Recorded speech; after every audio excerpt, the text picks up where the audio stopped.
ঘোড়ার ডিম এঁকেছো তুমি। চলো আমি তোমাকে শিখিয়ে দিই কিভাবে রিয়েলিস্টিক ভাবে জবা ফুল আঁকতে হয়। প্রথমে একটা গোল করে নিব, দেন বৃত্তটাকে 5 ভাগে ভাগ করে আমি জবা ফুলের পাপড়িগুলো এঁকে নিয়েছি। সবশেষে ব্ল্যাক কালার দিয়ে বর্ডার করে পেন্সিলের দাগগুলো মুছে নিলাম। এখন ব্রাশ পেন দিয়ে আমি কালার করে নিয়েছি। আর শেডিং করার জন্য এখানে আমি কালার পেন্সিল ইউজ করেছি। এবার আমি আরো একটা জবা ফুল আঁকছি। ডিমের মতো একটা বৃত্ত এঁকে এটাকেও 5 ভাগে ভাগ করে আমি জবা ফুলটা এঁকে নিলাম।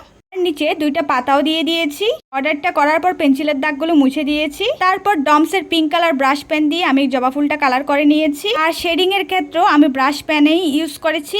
দেখো তো কত সুন্দর রিয়েলিস্টিক 2টা জবা ফুল হয়ে গেল। আর তোমার জবা ফুলের সাথে আমার জবা ফুলের কতটা তফাৎ।